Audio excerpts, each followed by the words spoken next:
Hello everybody, welcome back to my channel Trijal Creates. My name is Trijal and welcome back to the Tyre Smoke podcast also.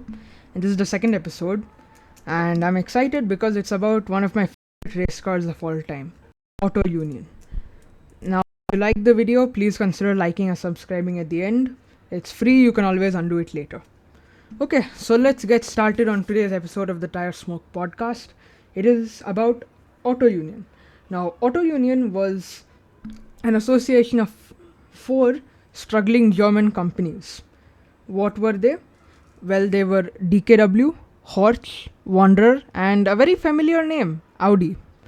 Now, all these four, for the time at the 1930s, were broke, and so they decided why not form like this sort of association where you could build cars, and they built some pretty lame cars. Yes, they were bad cars, but and so, well, of course, the public were disinterested in them. So, to increase hype about their Auto Union cars, what they decided to do? Well, let's go racing with them. Not with them, I mean, build a race car from scratch that would represent Auto Union. And who did they hire for this job? Well, none other than Ferdinand Porsche himself. Who is Ferdinand Porsche? Well, the founder of Porsche. He also built the Volkswagen Beetle, a very surprising fact that is. And yeah, he designed all of the Auto Union race cars that we're about to see. The Type A, the Type B, the Type C, and the Type C/D, and last but definitely not the least, the Type D. So, let's get started. The Auto Union Type A. Now, this is the Auto Union Type A. It was designed by Ferdinand Porsche, and it was one of the company's first race cars. And well, Ferdinand Porsche had given it a supercharged V16. That means an engine with 16 cylinders. That's basically the engine in the next Bugatti Tourbillon, if you've seen it. That's basically the engine, but it's outputting 375 horsepower, so a little less. But the 375 horsepower is still quite a bit. And if you consider the cars only weighed 734 kgs, which is very light for a car, they were pretty quick things. And it was a very advanced car for its time. It had four wheels independent suspension. That means on all four wheels there were different suspension mounts. Now that's a feature that all modern cars have, but back in 1934 that was a pretty big deal. And it had a lot of streamlined bodywork, as you can see in the picture. And yeah, so Ferdinand Porsche decided to debut it in 1934 on the Avis Grand Prix.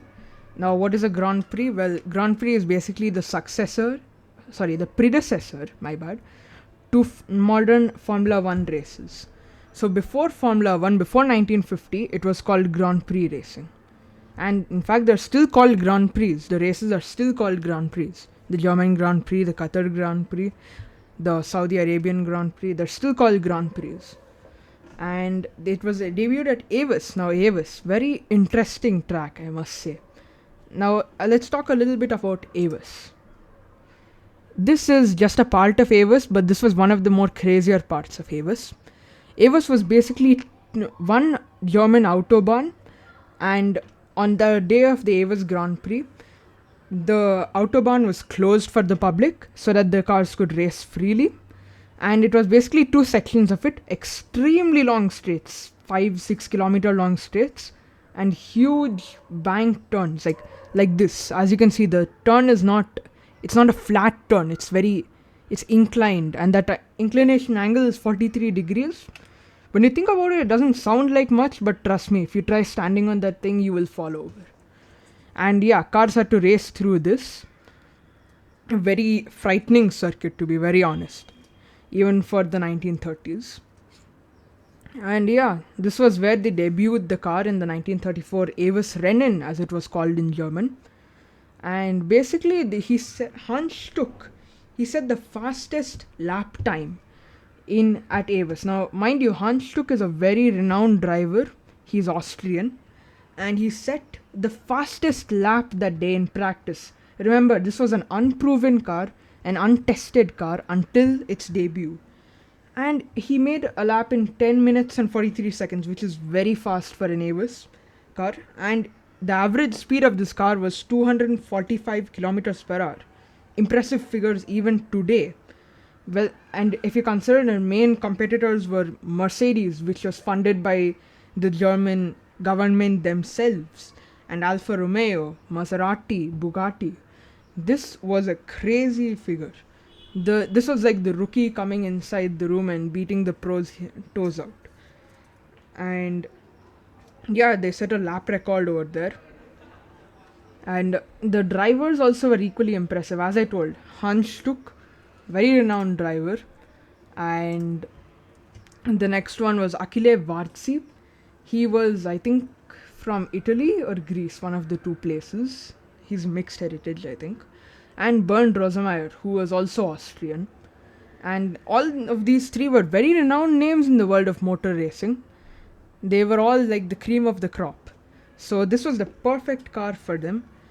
And yeah, so they won the 1934 Grand Prix season. That means they won like the equivalent to the Formula 1 World Championship in 1934. And because it won 3 out of the 5 Grand Prix races that it attended. There were more, but Avis was a bit late in the Grand Prix season. So really they just won the championship. And yeah, this was the first sign that an auto union race car could actually do good on a racetrack. This was the first sign that these cars were meant to race. And mind you, these are not road models. These were all specially designed models. Now next car is the Auto Union Type B. Now Ferdinand Porsche decided, okay, we've had enough of the Auto Union Type A. For the 1936 season, we would just evolve the Type A into the Type B. And so it was just a direct evolution of the Type A. It had the same amount of horsepower, however it had a bigger chassis. The supercharger was slightly bigger, and it won in the 1935 Coppa Acerbo, that's like an Argentinian Grand Prix, the Italian Grand Prix and the Czech Grand Prix. And it performed very okay-ish. They did not win that year. Rudolf Caricola in his Mercedes-Benz won that year, in fact.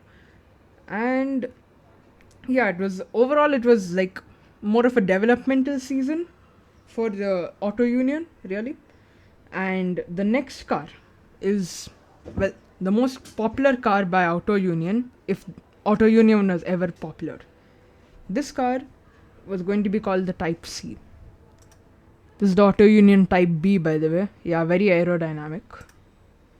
And this is the Auto Union Type C. What in the world was special about this car? The formula for the car, okay? That means the standard thing that we've been seeing throughout the Type A and the Type B timeline. That is a V16, a ladder chassis, the ladder frame chassis. That means the chassis looked like a ladder. And its streamlined bodywork. This was finally perfected by Ferdinand Porsche for the 1935 season. 1936, my bad. 1936 season. And the V16 was putting out more horsepower. And actually, if you see the pictures of the Auto Union Type C, you will notice that instead of one wheel on each side at the back, it has 4 wheels on the back. That is 2 on each side. Yeah, because they needed fat tires for that amount of traction they needed was crazy. So yeah, they just put 2 tires on there. Welcome to the world of 1930s racing. Give it the engine from an aeroplane, give it bike tires. So yeah, that's what they did. And it was famous for actually inducing wheel spin. Now what is wheel spin? That means wheels are spinning without really moving the car, and that causes a lot of smoke. It was famous for inducing wheel spin at around 250 kilometers per hour.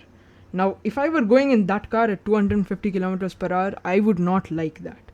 That would be the most scariest moment of my life.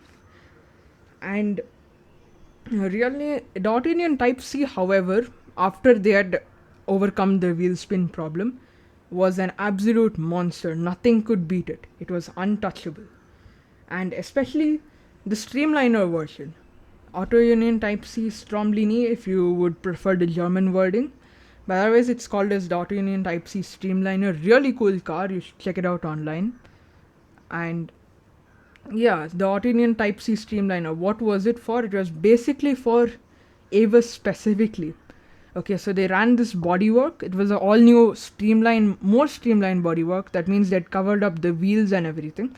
It weighed slightly heavier, but it was more aerodynamically efficient.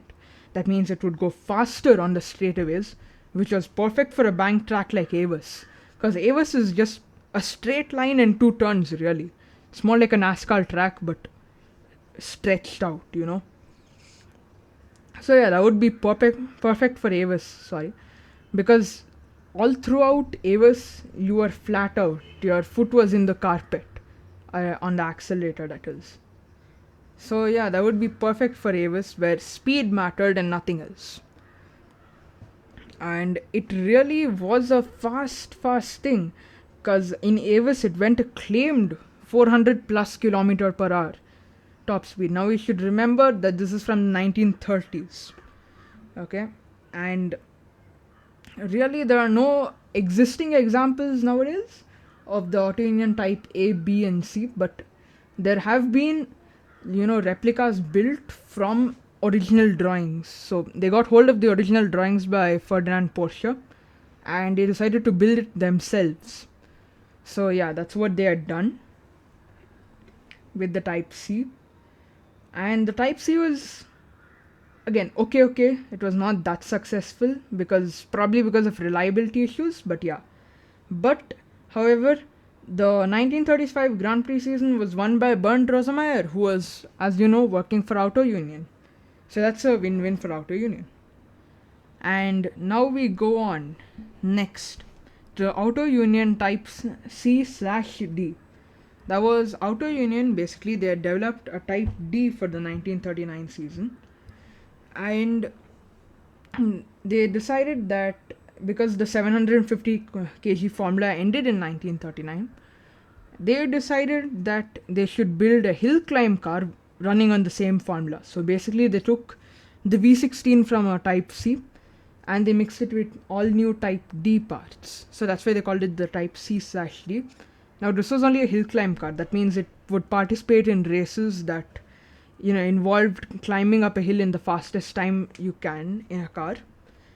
And then after that was the Auto Union Type D, which was meant for the actual Grand Prix races. Now the V16 was cut down to a V12 and it was supercharged. Yes, it was using a Roots supercharger. And it was okay, it was successful in its own way. And after that, 1939, big spoiler, World War II. And so that was the end of Auto Union. Eventually, at some point in history, Audi bought off DKW, Horch and Wanderer, and they made it their own company. That's why you can see those 4 rings. Each one represents one company, but Audi just bought it and was like, why need to design a new logo? Let's just keep this logo. And in fact, throughout all of this race car designing, Ferdinand Porsche also was planning on making a road car. It was called the Auto Union Type 52. Now this road car was actually never made due to, as you know, monetary reasons. But Audi, surprisingly, hats off to them, have managed to find the original drawings and have made a very faithful replica that is no modern stuff. All of the old stuff, they've just kept it.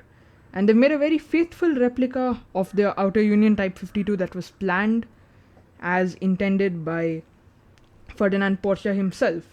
As usual, it was a V16 at the back, rear mid-engine, and it was rear-wheel drive, of course. And basically, it was a 4-door, but the 2 doors at the back were only for accessing the engine. Yeah, so you were that close to the engine in that car. Very safe, I know. And in the front, it was a 1+2 layout, which was very unusual at the time. 1+2 meant that there would be 1 seat in the middle, and there would be 2 seats on the adjacent sides that were just slightly behind the first seat. So you had a central driving position, just like a race car. You have all-round visibility, so you don't have a problem of not being able to see left-hand or right-hand turns. You could see everything on your way. And yeah, that was the Auto Union Type 52. Audi have faithfully recreated it, in fact. It is down to the last nut and bolt, just as Ferdinand Porsche had planned. No modern materials used in construction. It was like it had come out of the 1930s itself. Yeah, and that was really the fading away of Auto Union. It became Audi, and Audi, as we know, is a very successful company nowadays. Everybody knows Audi. I mean, who doesn't? And Audi also, it owns quite a few companies, and it's under the industrial might of Volkswagen right now. And under the industrial might of Volkswagen, it did quite a few things. Audi made the Quattro. It made, well, they in fact made an Audi Avis concept, which looked suspiciously like the Type C Streamliner. It was an under the radar concept, not many people knew about it, but it looked suspiciously like the Auto Union Type C Streamliner. So, yeah, that was the end of this episode of the Tire Smoke podcast. Thanks for listening. It's a bit shorter than the other episode, but I hope you enjoyed the podcast. And thank you guys. If you like this podcast, please like and subscribe. Thank you. This is me, Trijal, signing off. Hope to see you again in the next episode.